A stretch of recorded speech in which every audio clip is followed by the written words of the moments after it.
పేదలకు సొంత ఇంటి కల నిజం చేయాలని 2017 సంవత్సరంలో అప్పటి టీడీపీ ప్రభుత్వం ఏపీ టిడ్కో ఇళ్ల నిర్మాణాలకు శ్రీకారం చుట్టింది. ఉమ్మడి కర్నూలు జిల్లాలో 52,318 ఇళ్లను మంజూరు చేసింది.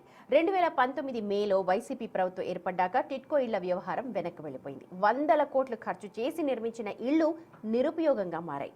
మళ్లీ కూటమి ప్రభుత్వం రావడంతో లబ్ధిదారులు ఆశలు చిగురించాయి. కానీ ఈ ప్రభుత్వం వచ్చి 2 ఏళ్లు పూర్తవుతూ ఉన్నా పట్టించుకోకపోవడంతో టిడ్కో ఇళ్లు ఎప్పుడిస్తారు అనంటూ లబ్ధిదారులంతా ప్రశ్నిస్తూ ఉన్నారు. మరోవైపు గతంలో టిడ్కో ఇళ్లలోకి వచ్చిన పేదలు తాగునీరు, విద్యుత్తు, కనీస సౌకర్యాలు లేక తీవ్ర అవస్థలు పడుతున్నారు. కొందరైతే ఇళ్లను అసలు ఖాళీ చేసి వెళ్లిపోయారు. ఏపీలో ఎక్కడ లేని విధంగా కర్నూలు శివారులో దాదాపు 10,000 టిడ్కో గృహాలు నిర్మించున్నాయి. ఈసారి కూటమి ప్రభుత్వం కూడా నిరుపేదలకు అందిస్తుందా, లేకపోతే గత వైసీపీ ప్రభుత్వం లాగే కాలయాపన చేస్తుందా అంటూ తీవ్ర ఆందోళన చెందుతున్నారు వారంతా కూడా. ఇక్కడ కనీస సౌకర్యాలు లేక, రవాణా సౌకర్యాలు కూడా లేక టిడ్కో గృహాలను చూసి భయపడాల్సిన పరిస్థితి మరి అసలు ఎందుకు నెలకొంది? అక్కడున్న ప్రజలు ఇళ్ల దుస్థితిపై బిగ్ టీవీ స్పెషల్ స్టోరీ చూద్దాం.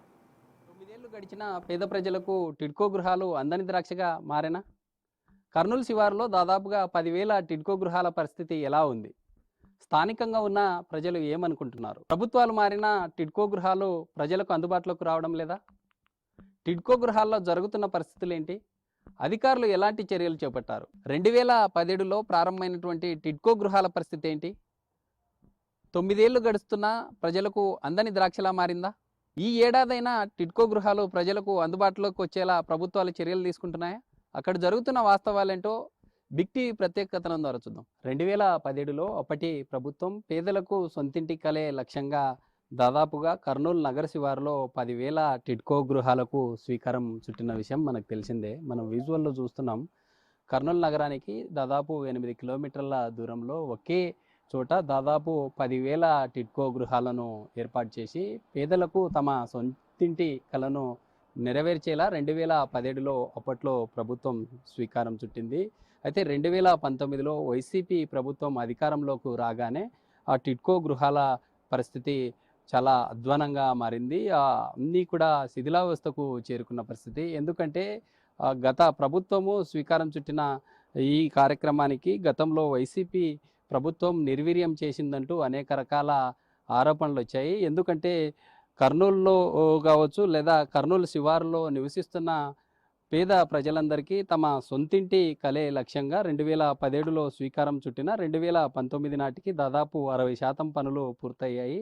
మిగతా పనులన్నీ పూర్తి చేసి బాధితులకు ఇస్తామంటూ వైసీపీ గతంలో చెప్పినప్పటికీ ఎక్కడా కూడా ఇచ్చిన పరిస్థితులు లేవు. ఎందుకంటే ఒకే చోట దాదాపు 10,000 టిడ్కో గృహాలు ఉన్న ఈ ప్లేస్ ఏదైతే ఉందో కర్నూలు నగరానికి 8 కిలోమీటర్ల దూరంలో ఉంటుంది. మనం విజువల్లో కూడా క్లియర్గా చూస్తూ ఉన్నాము. ఎందుకంటే 2019లో అధికారంలోకి వచ్చిన వైసీపీ ప్రభుత్వం అంతా కూడా కేవలం మనం చూసే విజువల్ ఏదైతే ఉందో రంగులకే పరిమితమయ్యాయనేటటువంటి విమర్శలు వెలువెత్తాయి. ఎందుకంటే గతంలో ఈ టిడ్కో గృహాలు నిర్మించే సమయంలో మహారాష్ట్రకు చెందిన ఓ కంపెనీతో గతంలో ఒప్పందాలు చేసుకున్న పరిస్థితి. అయితే వైసీపీ ప్రభుత్వం అధికారంలోకి రాగానే ఆ మహారాష్ట్ర చెందినటువంటి ఆ సంస్థకు కాకుండా ఆ టెండర్లను రద్దు చేసిన పరిస్థితి. గత వైసీపీ ప్రభుత్వ హయాంలో రంగులు మాత్రమే వేశారు, బాధితులకు ఎలాంటి ఇళ్లను ఇవ్వలేదంటూ కూడా అనేక రకాల విమర్శలు వెలువెత్తున్న పరిస్థితి. కూటమి ప్రభుత్వం నేటికి దాదాపు 2 సంవత్సరాలు గడుస్తూ ఉంది. ఇప్పటికీ బాధితులకు ఇవ్వకపోవడంతో బాధితులంతా కూడా ఆందోళన చెందేటటువంటి పరిస్థితి. ఎందుకంటే 9 సంవత్సరాలుగా ఈ టిడ్కో గృహాల నిర్మాణం చేపట్టి నేటికి బాధితులకు ఇవ్వకపోవడంతో ఓవైపు ఈ మనం చూసే గృహాలన్నీ కూడా ఏదైతే అసాంఘిక కార్యక్రమాలకు అడ్డాగా మారుతూ ఉన్నాయి. పబ్లిక్కు తమకిచ్చిన ఈ టిడ్కో గృహాలు ఏవైతే ఉన్నాయో అందులో ఉండడానికి కూడా ఇష్టపడడం లేదు. ఎందుకంటే ప్రభుత్వాలు కనీస సౌకర్యాలు కల్పించకపోవడంతోనే ఇలాంటి జరుగుతున్నాయంటూ కూడా పబ్లిక్ చెప్పేటటువంటి పరిస్థితి. దాదాపు 10,000 జనాభా ఒకే చోట ఉండడానికి టిడ్కో గృహాలను ఏర్పాటు చేసిన ప్రభుత్వాలు ఓవైపు అంగన్వాడీ కేంద్రం కావచ్చు, స్కూలు, హాస్పిటలు, వారికి కావలసినటువంటి తాగునీటి సౌకర్యాలు, రవాణా వీటన్నింటినీ సమకూర్చాలి. ఎందుకంటే వారికి స్థానికంగా ఉపాధి లేకపోవడంతోనే రావడానికి ఇక్కడికి విముఖత లేదు. అందుకే రానున్న రోజుల్లో ఖచ్చితంగా ప్రభుత్వం తాగునీటితో పాటు మిగతా అవసరాలు ఏమున్నాయో వాటన్నింటినీ సమకూరిస్తే పబ్లిక్ అంతా ఇక్కడికి టిడ్కో గృహాల్లోకి వచ్చి ఉండేటటువంటి పరిస్థితి ఉంది. ఇప్పటికైనా ప్రభుత్వం ఆలోచించి త్వరితగతిన ఈ పనులను పూర్తి చేసి ఈ బాధితులకు ఇవ్వాలంటూ కూడా బాధితులు కోరుతున్నటువంటి పరిస్థితి. ఉమ్మడి కర్నూలు జిల్లాలో పేదలకు గృహాలు కల్పించాలి అన్న సంకల్పంతో గత టీడీపీ ప్రభుత్వం ప్రధానమంత్రి ఆవాస్ యోజన ఎన్టీఆర్ ఇళ్ల పథకం కింద టిట్కో ఇళ్లను మంజూరు చేశారు. దీనికి 3,130 కోట్లను కేటాయించారు. ఇటుకలు పిల్లర్స్ లేకుండా షేర్ వాల్ టెక్నాలజీతో G+3 అపార్ట్మెంట్స్ నిర్మాణాలు చేపట్టారు. 2019 జనవరి నాటికే 23,645 ఇళ్లను పూర్తి చేసి లబ్ధిదారులను కూడా ఎంపిక చేసేశారు. ప్రభుత్వం నిర్దేశించిన లబ్ధిదారుల వాటా నగదు కూడా 4 విడతల్లో చెల్లించి గృహప్రవేశాలకు సన్నాహాలు చేశారు. ఇంతలోనే ఎన్నికల నోటిఫికేషన్ రావడంతో అప్పుడు గృహప్రవేశాలు జరగలేదు. 2017 సంవత్సరంలో కర్నూలు శివారులో దాదాపుగా 10,000 టిడ్కో గృహాలకు ప్రభుత్వం శ్రీకారం చుట్టింది. అయితే 2019లో వైసీపీ ప్రభుత్వం అధికారంలోకి రాగానే మనం విజువల్లో చూస్తూ ఉన్నాము.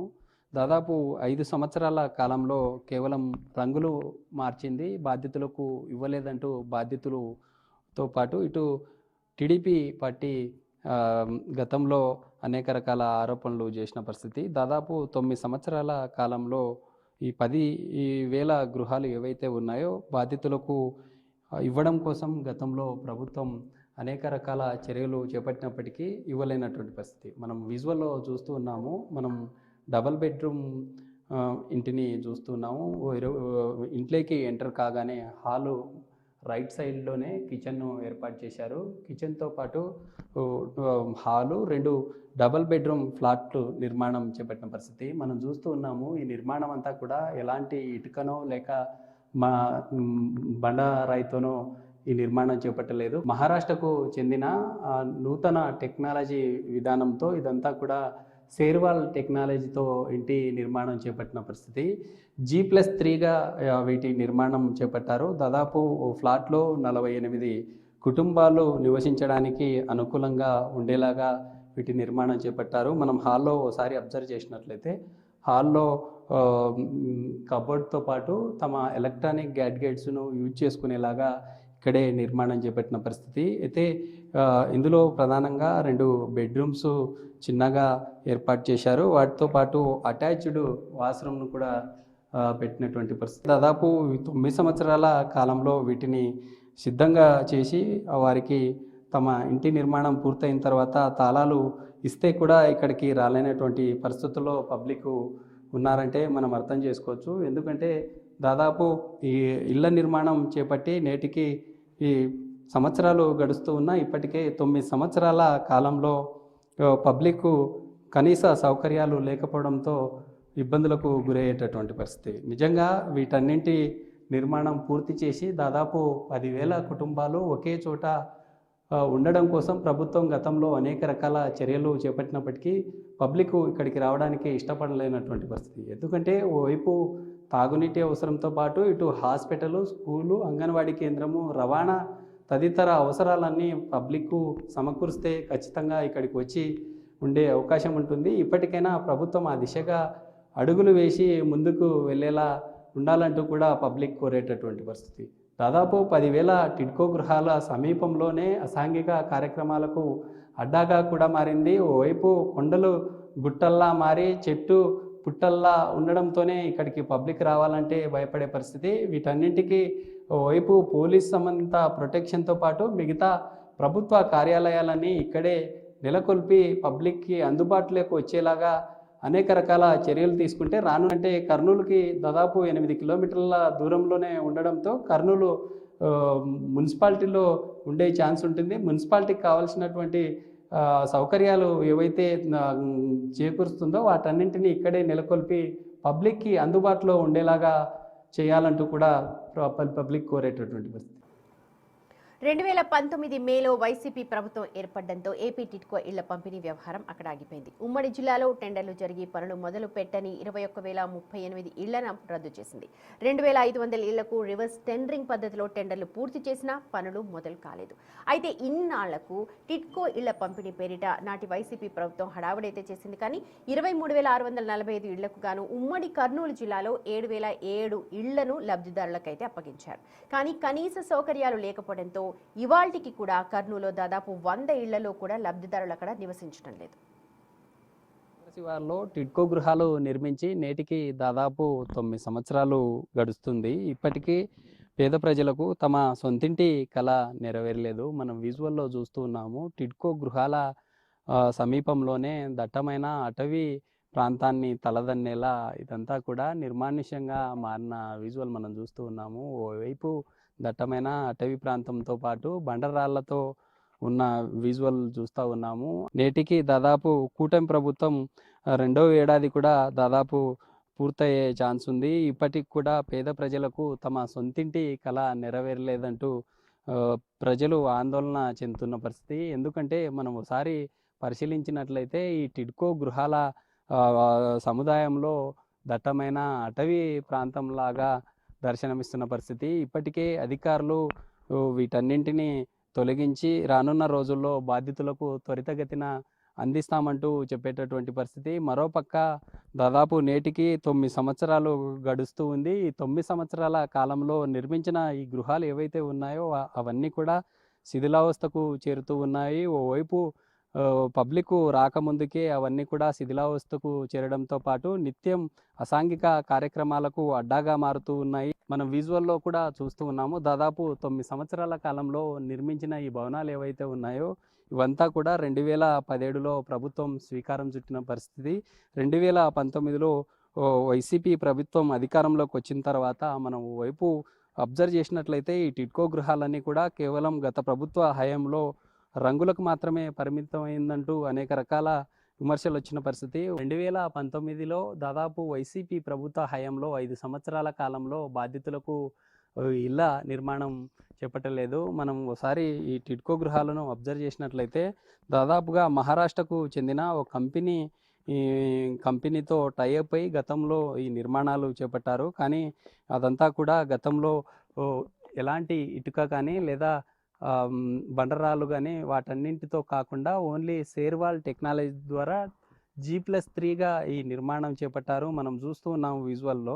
ఇదంతా కూడా 9 సంవత్సరాల క్రితం చేపట్టిన ఈ ఇంటి నిర్మాణాలు ఏవైతే ఉన్నాయో ఆ పునాదులు కూడా కాస్త వీక్ అయిపోయి రానున్న రోజుల్లో అసలు బాధితులు ఇక్కడికి చేరుకోక ముందుకే ఇవన్నీ కూడా కొలాప్స్ అయ్యే ఛాన్స్ ఉందంటూ కూడా బాధితులు ఆందోళన చెందుతున్నారు. ఎందుకంటే ఓ పక్క ఇక్కడ ఉండే పందికొక్కులు కావచ్చు లేదా పాములు వాటన్నింటినీ సంచారంతో పాటు ఈ పందికొక్కులు పునాదులను కూడా గెలికివేసి ఈ విధంగా గోతులుగా పడినటువంటి పరిస్థితి. ఈ ప్రభుత్వం త్వరితగతిన రానున్న రోజుల్లో ఈ టిడ్కో గృహాలను ప్రజలకు అందుబాటులోకి తీసుకొని రావడంతో పేదలకు గతంలో ప్రభుత్వం ఇచ్చినటువంటి ఈ సొంతింటి కళ ఏదైతే ఉందో అది నెరవేరే ఛాన్స్ ఉంటుంది. వాటితో పాటు మెరుగైన సౌకర్యాలు కల్పిస్తే ఖచ్చితంగా ఇక్కడే ఉండి తమ జీవనాన్ని కొనసాగించే పరిస్థితి. ఓ రకంగా దాదాపు కర్నూలు నగరానికి 8 కిలోమీటర్ల దూరంలో ఉండడంతో పాటు పబ్లిక్ ఇక్కడికి రావాలంటే కొంత ఉపాధితో పాటు మరుగైన సౌకర్యాలు లేకపోవడం వల్లే ఇలాంటి దాదాపు పబ్లిక్ లేకుండా నిర్మానుష్యంగా మారి ఉన్నటువంటి పరిస్థితి. ఎందుకంటే 10,000 బాధితులు ఈ ప్రాంతంలో నివసిస్తే రానున్న రోజుల్లో డెవలప్ అయ్యి ముందుకెళ్లే అవకాశం ఉంటుంది. ఇప్పటికైనా ప్రభుత్వం ఆ దిశగా చర్యలు చేపట్టాలంటూ కూడా పబ్లిక్ కోరుతున్న పరిస్థితి. నగరాలు పట్టణాలకు దూరంగా టిడ్కో ఇళ్లు నిర్మించడంతో రవాణా సదుపాయం లేని పరిస్థితులు ఉన్నాయి. స్కూళ్లు, ఆసుపత్రుల వంటి కనీస వసతులు లేకపోవడంతో ఇళ్లిచ్చినా నివసించేందుకు పేదలు భయాందోళన వ్యక్తం చేస్తున్నారు. ప్రస్తుతం ఇక్కడ టిడ్కో ఇళ్లు ఉంటున్న వారు కూడా ఖాళీ చేసి వెళ్లిపోయేందుకు రెడీగా అవుతున్నారు. తాగునీటి పైప్ లైన్లు, OHR ట్యాంకుల నిర్మాణాలు ఇంకా అసంపూర్తిగానే ఉన్నాయి. కర్నూలు శివారులో దాదాపుగా 10,000 టిడ్కో గృహాల నిర్మాణానికి ప్రభుత్వం గతంలో శ్రీకారం చుట్టిన విషయం మనకు తెలిసిందే. మనం చూస్తున్నాము దాదాపు 10,000 టిడ్కో గృహాలు ఉన్న ఈ ప్రాంతంలో ప్రజలు నివాసం లేక వెలవెలబోతున్న విజువల్ మనం చూస్తున్నాము. అయితే దాదాపుగా 10,000 టిడ్కో గృహాలు ఉన్నప్పటికీ కంప్లీట్గా దాదాపు 100 కుటుంబాలు కూడా ఈ ప్రాంతంలో నివాసం ఉండడం లేదు. అసలు స్థానికంగా ఉన్న పబ్లిక్ తమకు కావాల్సిన తాగునీరు అవసరం కావచ్చు లేదా ఎలక్ట్రిసిటీ, బస్ సౌకర్యము కర్నూలు నగరానికి దూరంగా ఉండడంతోనే బాధితులకు ఇళ్ల తాళాలు ఇచ్చినా కూడా ఇక్కడికి రాలేనటువంటి పరిస్థితి. అయితే కొంతమంది స్థానికులు ఉన్నారు, వారితో మాట్లాడదాం. అంటే వాటర్ ఎలా వారికి వస్తుంది, అసలు వారి సమస్యలు ఏంటో మాట్లాడదాం. అమ్మ చెప్పండి, నీళ్ళ పరిస్థితి ఎలా ఉందమ్మ? అదే నీళ్ళు అంటే వాళ్ళు వచ్చి వారానికి 2 సార్లు పోస్తున్నారు. పైకి ఏం సప్లై లేదు, మేమే మోసుకోవాలి పైకి నీళ్ళు. బస్సు సౌకర్యం అస్సలు లేదు. ఇది మన హాస్పిటల్ లేదు, కిరాణం లేదు ఈడ, ఇంకా అవన్నీ అలాంటి సౌకర్యాలు లేవు, అన్ని కష్టాలు ఉన్నాయి. ఎన్ని కుటుంబాలు ఉంటాయి మొత్తం? వీధి లైట్లు లేవు ఈడ, చిమ్మ చీకటి. ఆడదాకా సగం దాకా ఉంది, సగం నుంచి ఈడ దాకా చిమ్మ చీకటి ఉంది. ఆ సౌకర్యాలు కావాలి మెయిన్. బస్సు సౌకర్యము, స్కూల్ సౌకర్యము, హాస్పిటల్, నీళ్ళ సౌకర్యము, పైన కుళాయిలోకి వస్తే బాగుంటుంది, మోసుకోలేరు. ఏంటి అసలు దాదాపు 4 డ్రమ్ములు ఉన్నాయి. 4 డ్రమ్ములు ఏం చేస్తా ఉన్నారు? నీళ్ళు 4 ఇళ్ళు ఉన్నాయండి, ఒక్కొక్క ఇంటికి ఒక డ్రమ్ము. ఆ నీళ్ళు 2-3 రోజులు వాడుకోవాలి, వారంలో 2 సార్లు అంటే 3 రోజులు వాడుకోవాలి నీళ్ళు. శుక్రవారం మంగళవారం పోస్తున్నారు. కరెంటు ఇళ్ళల్లో ఉంది సప్లై, బయట లేదు సప్లై, చీకటి. మరి కొంతమంది ఉన్నారు అన్న, చెప్పండి ఏంటి అసలు ఈ టిడ్కో గృహాల్లో ప్రజలకు ఎలాంటి సమస్యలు ఉన్నాయి? ప్రభుత్వాలు మారాయి, ఇప్పటికీ పబ్లిక్ అందుబాటులోకి రాలేదు అంటే ఎలాంటి ప్రాబ్లం వచ్చి మెయిన్ ట్రాన్స్పోర్ట్ ప్రాబ్లం ఎక్కువ ఉందండి ఇక్కడ. తర్వాత వాటర్ ప్రాబ్లం ఎక్కువ ఉంది. దీనివల్ల జనాలు రావాలంటే ఇబ్బంది పడుతున్నారు. రెండవది వచ్చేసి పిల్లలు ఒకళ్ళు వస్తే కూడా ఇక్కడ స్కూల్ అనేది ఏం లేవు, ఎలిమెంటరీ స్కూల్ కానీ, తర్వాత ఏదైనా సమస్య వస్తే కానీ కూడా ఇక్కడ పరిష్కరించడానికి హాస్పిటల్ కూడా లేవు. అందువల్ల చాలామంది రావడానికి వెనుకం చేస్తున్నారు. ముఖ్యంగా వచ్చేసి వాటర్ ఫెసిలిటీస్, బస్ సౌకర్యం ఉంటే, స్కూల్ ఉంటే ఖచ్చితంగా చాలామంది చేరే అవకాశం ఉందండి. అంటే దాదాపు 10,000 గృహాలు ఉన్నాయి ఇక్కడ. ఎన్ని కుటుంబాలు ఉన్నాయి ప్రజెంట్ ఇక్కడ నివాసం? సింగిల్ బెడ్రూమ్లో ఒక 100 కుటుంబాలు ఉంటాయి, ఈ డబల్ బెడ్రూమ్లో ఒక 100 కుటుంబాలు ఉంటాయి. గతంలో చూసాము, మంత్రి నారాయణ ఇక్కడికి వచ్చిన సమయంలో తాగునీటి సమస్యను పరిష్కరిస్తామన్నారు. పరిష్కారం అయిందా? పరిష్కారం కాలేదు. ఉప్పు నీళ్ళు కూడా రావడం లేదు కనీసం. అవి నీళ్ళు పైకి మోసుకొని చాలా ఇబ్బంది పడుతున్నాం మేము. స్ట్రీట్ లైట్లు లేవు, ఎవడు వస్తాడో ఎవడు పోతున్నాడో తెలియదు. భయంగా ఉంది.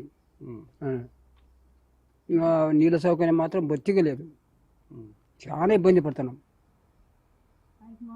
పైకి మోసుకోలేక 4 అంతస్తులు ఎట్లా పోవాలో ఎట్లా రావాలో కాళ్ళు పట్టుకోపోతున్నాయి. ఇట్లా బిందె ఇట్లా వంగి పెట్టుకొని పోతున్నాం. వృద్ధాప్యం కదా మరి, చాలా కష్టంగా ఉంది మా పరిస్థితి. ప్రధానంగా ఇక్కడ ఉండే టిడ్కో గృహాల్లో ఉన్న పబ్లిక్కి ఎలాంటి సమస్యలు ఉన్నాయి? ఎందుకు పబ్లిక్ ఇక్కడికి వారికి తమ సొంతింటి కీస్ ఇచ్చినా కూడా ఎందుకు రాలేనటువంటి పరిస్థితులు ఉన్నాయి? ఇక్కడ మెయిన్ ఏం లేదన్న, కుటుంబాలు ఉన్నాయి. జగనన్న వాళ్ళ ప్రభుత్వంలో, చంద్రబాబు నాయుడు ప్రభుత్వంలో టిడ్కో గృహాలు ఇక్కడ కట్టించినారు. చాలా వరకు 9,000 గృహాల దాకా ఉన్నాయి. అవి కూడా నిరుపయోగంగా ఉన్నాయి. ఎందుకు ఏమి అనేది అంటే ఇంకా టౌన్ నుంచి ఇక్కడ చేరే వాళ్ళు టౌన్లో రెంట్లు పెట్టలేక, కిరాయికి ఉండలేక, ఇక్కడ వచ్చి ఉందామంటే కనుక ఓన్ హౌస్ బిల్డింగ్స్ వచ్చినా కూడా అక్కడ ఉండలేకపోతున్నారు. ఎందుకంటే ఫెసిలిటీస్ అరకొర మాత్రమే ఉన్నాయి. ఇంకోటి ముఖ్యంగా చూస్తే కనుక కొంచెం 7:30 అట్లా 8 చీకటి పడిందంటే అపార్ట్మెంట్ నుంచి కిందికి ఎక్కడ బయటికి రావాలన్నా కూడా ముఖ్యంగా వీధి లైట్లు లేవు. మబ్బుకు లేడీస్ కూడా బయటికి రావాలా, తిరగాలని చేయాలన్నా కూడా, పిల్లలను బయటకు పంపించాలన్నా కూడా చాలా ఇబ్బంది అయింది. ఇంకోటి ఎట్లా అంటే కనుక వాటర్ మామూలు వాడుకునే వాటర్ యూజ్ చేసే వాటర్ అంటే కనుక వీక్లీలో ట్వైస్, మంగళవారం అంటే శుక్రవారం 2 రోజులకు ఒకసారి మున్సిపల్ కార్పొరేషన్ వాళ్ళు వాటర్ ట్యాంక్ వచ్చి వదిలిపోతారు. ఇంకోటి ఎట్లా అంటే ఇంకా కింది గ్రౌండ్ ఫ్లోర్ వాళ్ళకి, ఫస్ట్ ఫ్లోర్ వాళ్ళకి అయితే ఇబ్బంది ఏం లేదు. ఇట్లా వృద్ధాప్యం వాళ్ళకు, ఓల్డ్ ఏజ్ వాళ్ళకంటే మా ఇక్కడ కాదు పాప నంద్యాల డిస్ట్రిక్ట్, ఇక్కడ మా అక్క వాళ్ళకు, మా అక్కని ఇచ్చినాం చిన్న కానీ. ఇక్కడ మా చిన్నక్క వాళ్ళకి 3rd ఫ్లోర్ వచ్చింది బిల్డింగ్. మేము ఇక్కడ బడ్జెట్ అంటూ కిరాయికి పెట్టలేక సిటీలలో, టౌన్లో ఇక్కడ ఉంటున్నాం ప్రజెంట్. అటువంటి వాళ్ళకల్లా ఇట్లా ఇబ్బంది అయిపోయింది అనమాట. లిఫ్ట్ సౌకర్యం లేదు. ఆ లిఫ్ట్ అంటే చాలా కష్టం, వదిలేసింది. అది పైకి ఎక్కాలి, కిందికి ఎక్కాలని దిగాలని ఇబ్బంది. మా ఫిల్టర్ వాటర్ అంటారా, ఫిల్టర్ వాటర్ బోర్ లేదు, బోర్ వాటర్ తెచ్చుకోవాలా, అది సమస్య. హాస్పిటల్స్ లేవు, ముందు ఏమైనా చేద్దామన్నా హాస్పిటల్స్ లేవు. చాలా మంది వస్తున్నారు ఈ సమ్మర్లో, పిల్లలకు ఎగ్జామ్స్ అవి అయిపోయిన తర్వాత వచ్చి చేరదామని వస్తున్నారు. కానీ రిటర్న్ చూసుకుంటారు, వెళ్ళిపోతున్నారు. ఊరికి లాకొచ్చి ఇల్లు చూసుకుంటారు, హౌస్ చూసుకుంటారు, వెళ్ళిపోతున్నారు. అంటే ఫెసిలిటీస్ లేవు అనమాట. ఏదైనా ఎమర్జెన్సీ ఇప్పుడు పిల్లలకు, ఇట్లా ముసలిళ్ళకు, ఓల్డ్ ఏజ్ వాళ్ళకి ఏదైనా ఎమర్జెన్సీ ఏదైనా జరిగిందంటే టౌన్లోకి చెక్ పోస్ట్ దగ్గర వెళ్ళాలంటే ఎంత లాంగ్ చూడండి. ఇక్కడ నుంచి రింగ్ రోడ్, ఇక్కడ దగ్గర నుంచి చెక్ పోస్ట్, ఇబ్బంది అయిపోయింది. ఆటో వాళ్ళు అంత సౌకర్యమే. ముఖ్యంగా ఆటో వాళ్ళు ముందు రావడం కూడా లేదు. ఇక్కడ నుంచి అక్కడ గుడి దగ్గరికి వెళ్ళి, ఆంజనేయ స్వామి టెంపుల్ దగ్గరికి వెళ్ళి అక్కడ నుంచి ఆటో పట్టుకోవాలంటే కనుక అర్ధగంట, 3/4 గంట వెయిట్ చేస్తే కానీ ఆటో వాళ్ళు దొరకని పరిస్థితి. అది కూడా చూసి ఎట్లా వీళ్ళు ఎట్లా ఏం కథ చూసి వాళ్ళు కూడా భయభ్రాంతలు కొనేస్తున్నారు. లైట్స్ లేవు, ఇట్లా ఫెసిలిటీస్ లేవు. ఒకవేళ గవర్నమెంట్ ఇక్కడ మంచిగా కల్పించింది కానీ ఫెసిలిటీస్ బాగుంటాయి కనుక చాలా మంది చేరుతారు ఇక్కడ. ఎలాంటి సమస్యలు? మాకు నీళ్ళకి ఇబ్బంది అయింది. మేము ముసలి వాళ్ళము, మా కూతురుకు వచ్చితే మేము మమ్మల్ని పెట్టినారు. మాది కోయిలకుంట్ల గ్రామం. ఎక్కి దిగడానికి మాకు చాలా నొప్పులు వచ్చినాయి. తల తిరుగుతున్నా మెట్లకి దిగట. ఇంత పైకి ఎత్తు మీద కట్టినారు, కనీసం లిఫ్ట్ కూడా లేదు, ఏం లేదు. నీళ్ళు, మంచి నీళ్ళు, ఉప్పు నీళ్ళు అన్నీ ఇబ్బంది. దానికి ట్యాకర్లో కోసిపోతారు. పాపం వీళ్ళు మాకు తెలిసిన పాపం వీళ్ళు పుణ్యం కట్టుకొని మాకు మోటార్ వేసి పైకి ఉడుస్తున్నారు, లేకపోతే మోసుకుంటున్నాము. చాలా ఇబ్బంది పడుతున్నాము. ఆసుపత్రి ఉరువు లేదు. మన మా అబ్బాయికి వాంతులు అయినాయి, నిమ్మకాయ చిక్కలేదు ఇక్కడ. ఘటాన్ బయలు ఏం కనరాదు, గాఢంతరకారం, గొంతు కోసిపోయినా దిక్కులేదు. టిడ్కో గృహాల సమీపంలో బాధితులు తమ గృహాల్లో ఉన్న సమయంలో కనీస తాగడానికి వాటర్ కానీ లేదా వాడుకోవడానికి వాటర్ లేనటువంటి పరిస్థితి. ఓవైపు దాదాపు 10,000 మంది బాధితులు ఇక్కడ ఉండడానికి ఆవాసం ఉన్న కనీస సౌకర్యాలు, తాగునీరు కావచ్చు లేదా హాస్పిటల్ ఫెసిలిటీ, ఇటు స్కూలు, వారికి కావాల్సినటువంటి గ్రామ సచివాలయము, మిగతా వాటన్నింటినీ త్వరితగతిన పూర్తి చేసి పబ్లిక్కి అందుబాటులోకి తీసుకురావాలంటూ కూడా బాధితులు కోరుతున్న పరిస్థితి. కూటమి ప్రభుత్వం 2024 జూన్ 12న కొలువు తీరింది. టిడ్కో ఇళ్ల తాజా పురోగతిపై అదే నెలలో సర్వే చేయడంతో లబ్ధిదారులు ఆశలు చిగురించాయి. అయితే 2 ఏళ్లు గడుస్తున్నా పంపిణీ చేయకపోగా కనీసం ఇళ్ల స్థలాల్లో పెరిగిన ముళ్ల పొదలను కూడా తొలగించట్లేదు. ఇప్పటికైనా ప్రభుత్వం స్పందించి కనీస సౌకర్యాలు కల్పించి ఇళ్లను పంపిణీ చేయాలని లబ్ధిదారులు కోరుతున్నారు. టిడ్కో గృహాల్లో నివసిస్తున్న ప్రజలకు కనీస సౌకర్యాలు లేకపోవడంతో ఆందోళన చెందుతున్న పరిస్థితి మనం విజువల్లో చూస్తూ ఉన్నాము. కేవలం వారంలో 2 రోజులు మాత్రమే తాగునీటి అవసరాల కోసం ట్యాంకర్ల ద్వారా వాటర్ను మనం చూసే ఈ డ్రమ్ములు ఏవైతే ఉన్నాయో ఇందులో స్టోర్ చేసుకొని ఇక్కడ నుండి నేరుగా బాధితులు తమ అవసరాల కోసం వాడుకునే పరిస్థితి. ఇక్కడ నుండి మోటార్ల ద్వారా వాటర్ను తీసుకుంటున్నారు. అయితే కొంతమంది బాధితులు ఉన్నారు, వారితో మాట్లాడదాం. అన్న, ఎన్ని రోజులకు ఒకసారి వాటర్ వస్తూ ఉంటాయి మీకు? 4 రోజులు ఒకసారి వస్తుంది సార్. వారంలో 2 సార్లు వస్తుంది అంతే, ఎక్కువ రాదు సార్. నీళ్ళకి చాలా ఇబ్బంది అయిపోయింది. కొంతమంది ఉన్నారు. అమ్మ చెప్పండి, అంటే రీసెంట్గా మంత్రి వచ్చిన సమయంలో తాగునీటి అవసరాలను తీరుస్తామని చెప్పారు. ఏమన్నా ప్రాబ్లం సాల్వ్ అయిందా? ఏం సాల్వ్ కాలేదు. ఎక్కడిది ప్రాబ్లం అక్కడే ఉంది. ఏమంటే జనాలు రావాలా ఫస్ట్ అని అంటున్నారు. అన్ని ఫెసిలిటీ లేకపోతే జనాలు ఎట్లా వస్తారు? ఫెసిలిటీ ఉంటేనే కదా జనాలు వచ్చేది. ఇప్పుడు తాగనికి నీళ్ళకి ఇక్కడ ఉంటున్న వాళ్ళు మేమే ఇంత ఇబ్బంది పడుతున్నాము. 1 వీక్ అయింది మాకు ట్యాంకర్ రాక కూడా. వచ్చేటప్పుడు మాత్రం ఒక్కొక్కసారి వీక్లీ 2 times 3 times వస్తారు. ఉరువే అసలు నీళ్లు లేనప్పుడు అసలు రారు. ఏమన్నా అంటే మాకు వాళ్ళు పెద్దవాళ్ళు చెప్పందే మేము రాలేము అని అంటారు. వాళ్ళది కూడా ఏముంది, వాళ్ళ డ్యూటీ వాళ్ళు చేస్తున్నారు అంతే. ఫస్ట్ మెయిన్ ట్యాంకర్లకి, పైన ట్యాంకులకి నీళ్ళు ఎక్కిస్తే బాగుంటుంది. దాదాపు 10,000 ఇండ్లు ఉన్నాయి. అంటే కేవలం 100 కుటుంబాలు మాత్రమే నివాసం ఉన్నాయి. ప్రాబ్లమ్స్ ఏంటి అంటే పబ్లిక్ ఎలాంటి ప్రాబ్లమ్స్? First problem water. ఇట్లా స్టోరేజ్ చేసుకోవాలంటే అందరూ పనులకు పోయే వాళ్ళే ఉంటారు. పలానా టయానికి వస్తారు ఉంటారు అనేది ఉండదు కదా. వాటర్ మెయిన్ వాటర్ ప్రాబ్లం ఇక్కడ. కరెంటు కొరత అయితే ఏది లేదు. ఇంకా జర్నీ అంటారా, దూరం భారం మామూలు, ఏది కామను. వాటర్ ఉంటే అందరూ ఉంటారు ఇక్కడ. వారంలో 2 రోజులు మాత్రమే ఇక్కడ వాటర్ ఫెసిలిటీ కల్పిస్తూ ఉన్నారు. అయితే వాటితో పాటు ఇటు విద్యుత్ సంబంధిత సౌకర్యాలు ఉన్నాయి. మిగతా రవాణా, వాటితో పాటు హాస్పిటలు రానున్న రోజుల్లో వీటన్నింటినీ పబ్లిక్ చేరువయ్యేలా చూడాలంటూ కూడా పబ్లిక్ కోరేటటువంటి పరిస్థితి. రైట్, అన్ని ఏర్పాట్లు చేశామంటూ గత వైసీపీ ప్రభుత్వం మాకు ఇంటిని అప్పగించిందని టిడ్కో ఇళ్ల లబ్ధిదారులు అంటున్నారు. అంతా బాగుంది అన్న భావంతో ఇక్కడికి వచ్చామని, తీరా చూస్తే సదుపాయాలు సరిగా లేవంటూ అన్నారు. తాగునీటికి కూడా ఇబ్బంది పడాల్సిన పరిస్థితి ఏర్పడింది అని ఆవేదన వ్యక్తం చేస్తున్నారు. నీటి కోసం రోజు వందల రూపాయలు ఖర్చు చేయాల్సి వస్తోందంటున్నారు. ఈ టిడ్కో గృహాలు నిర్మించి నేటికి దాదాపుగా 9 సంవత్సరాలు పూర్తవుతుంది. మనం విజువల్లో చూస్తూ ఉన్నాము. అత్యాధునిక టెక్నాలజీ ద్వారా మహారాష్ట్రకు చెందిన షాపూర్జీ అనే కంపెనీ ద్వారా గతంలో ఈ పనులన్నీ చేపట్టారు. అయితే ఎక్కడా కూడా ఇటుక కానీ లేదా రాళ్ళను కానీ వాడిన పరిస్థితి లేదు. కంప్లీట్గా సిమెంట్, కాంక్రీట్తో తయారు చేసినటువంటి ఈ పరిస్థితి. అయితే ఇంత అత్యాధునిక టెక్నాలజీ ద్వారా వాడినటువంటి బిల్డింగ్స్ ఏవైతే ఉన్నాయో మనం విజువల్లో చూస్తూ ఉన్నాము. G+3గా వీటన్నింటి నిర్మాణం చేపట్టారు. ఒక్క ఫ్లాట్లో కంప్లీట్గా దాదాపు 48 కుటుంబాలు ఉండేలాగా గతంలో వీటన్నింటికి ప్రణాళికలు వేసి వీటన్నింటినీ సిద్ధం ఉంచిన పరిస్థితి. నేటికి 9 సంవత్సరాలు గడుస్తూ ఉన్న బాధితులకు ఇప్పటికీ ఇంకా ఇవ్వకపోవడంతో ఆ భవనాలన్నీ కూడా శిథిలావస్థకు చేరే పరిస్థితి ఉంది. టిడ్కో సంబంధిత గృహాలన్నీ కూడా నిర్మానుష్యంగా మారి శిథిలావస్థకు చేరుకునేటటువంటి పరిస్థితి. ఇప్పటికే దాదాపుగా ప్రభుత్వాలు మారుతూ ఉన్నాయి. 2 ప్రభుత్వాలు మారినా కూడా నిజమైన బాధితులకు ఈ గృహాలు అందుబాటులోకి రాలేదు. ఇప్పటికైనా గృహాలు సామాన్య మధ్యతరగతి పేద ప్రజలకు అందుబాటులోకి రావాలి. దాదాపు ఈ 10,000 గృహాలు ఒకే చోట ఉన్న ఈ నిర్మాణాలు పూర్తి చేసి ప్రభుత్వం వారికి కావాల్సిన మౌలిక సదుపాయాలన్నీ కల్పిస్తే ఖచ్చితంగా రానున్న రోజుల్లో పబ్లిక్ ఇక్కడ నివాసం ఉండేటటువంటి పరిస్థితి. ఇప్పటికైనా నిర్మానుష్యంగా మారినటువంటి భవనాలు ఏవైతే ఉన్నాయో శిథిలావస్థకు చేరుకొని ప్రజలు వాటిలో చేరకముందుకే అదంతా కూడా ఎవరికి పనికిరానట్టు భవనాలుగా ఉండే పరిస్థితి ఉంటుంది. ఇప్పటికైనా ప్రభుత్వం ఆలోచించి ఆ దిశగా అరకొర నిధులు కేటాయించి మరోసారి వాటికి పనులు పూర్తి చేసి బాధితులకు త్వరితగతిన ఇచ్చేలాగా అన్ని రకాల ప్రణాళికలతో ముందుకెళ్లాలంటూ కూడా బాధితులు కోరేటటువంటి పరిస్థితి. వసతులు అసలు ఏమీ లేవని, అన్నిటికీ టౌన్కి పోవాల్సిన పరిస్థితి ఉందని టిడ్కో ఇళ్లలో ఉంటున్న వారు తెలుపుతున్నారు. ఇక సాయంత్రం 6 దాటిందంటే రాకపోకలకు ఇబ్బందులు ఎదుర్కొంటున్నామంటున్నారు. ఇలాంటి పరిస్థితుల్లో ఇక్కడ నివాసం ఉండేదెలా? అద్దె భారం తగ్గుతుందని, సొంత ఇళ్లు అని ఉండాల్సి వచ్చినా సరైన సౌకర్యాలు లేక ఇబ్బందులు పడుతున్నామంటూ గోడు వెళ్లబోసుకుంటున్నారు.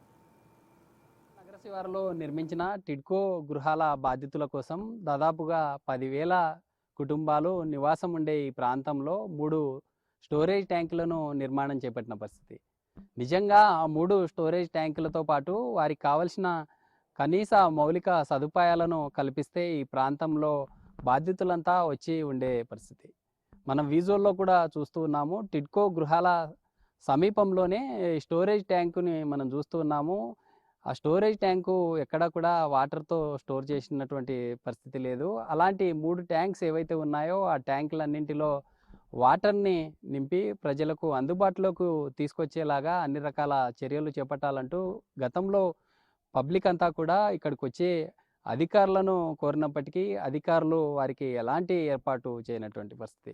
ఓవైపు విద్యుత్ అవసరాలతో పాటు ఇటు తాగునీటి అవసరాలు, కనీస మౌలిక సదుపాయాలు లేకనే ఈ ప్రాంతం అంతా కూడా పబ్లిక్ లేక వెలవెలబోతున్న పరిస్థితి. ఇప్పటికైనా అధికారులు గుర్తించి 10,000 కుటుంబాలు బాధితులు ఎవరైతే ఉన్నారో ఆ 10,000 కుటుంబాల బాధితులకు త్వరితగతిన తమ ఇళ్ల నిర్మాణం పూర్తి చేసి వారికి అందించేలాగా అన్ని రకాల త్వరితగతిన పూర్తి చేయాలని బాధితులు కోరుతున్నటువంటి పరిస్థితి అయితే కనిపిస్తుంది. మేజర్గా ప్రధానంగా ఇక్కడ ఉండే 10,000 ఇళ్ల నిర్మాణం చేపట్టిన నేటికి దాదాపు 100 కుటుంబాలు మాత్రమే ఈ ప్రాంతంలో నివాసం ఉన్నాయి. మిగతా బాధితులందరికీ కూడా కనీస సౌకర్యాలు కల్పించి రానున్న రోజుల్లో మెరుగైన సౌకర్యాలు కల్పించి ముందుకెళ్లేలా ప్రభుత్వం ఆదుకోవాలంటూ కూడా బాధితులు కోరుతున్నటువంటి పరిస్థితి. అయితే ఇప్పటికే ప్రభుత్వం అన్ని రకాల చర్యలు చేపడుతుంది. నేటికి కూటమి ప్రభుత్వం అధికారం చేపట్టి 2 సంవత్సరాలు గడుస్తూ ఉంది. ఈ 2 సంవత్సరాల కాలంలో గతంలో కూడా టిడ్కో గృహాల బాధితులకు అన్ని రకాల సౌకర్యాలు కల్పించి వారికి ఈ తమ సొంతింటి కలను నిజం చేస్తామంటూ కూటమి ప్రభుత్వం చెప్పిన పరిస్థితి. అయితే కూటమి ప్రభుత్వం రానున్న రోజుల్లో ఎలాంటి ఈ డిసిషన్ తీసుకోనుంది, ఆ టిడ్కో గృహాల బాధితులకు ఎలాంటి న్యాయం చేస్తుందో చూడాలి. విడుదల రాజుతో శ్రీరామ్, బిగ్ టీవీ, కర్నూలు జిల్లా నుంచి.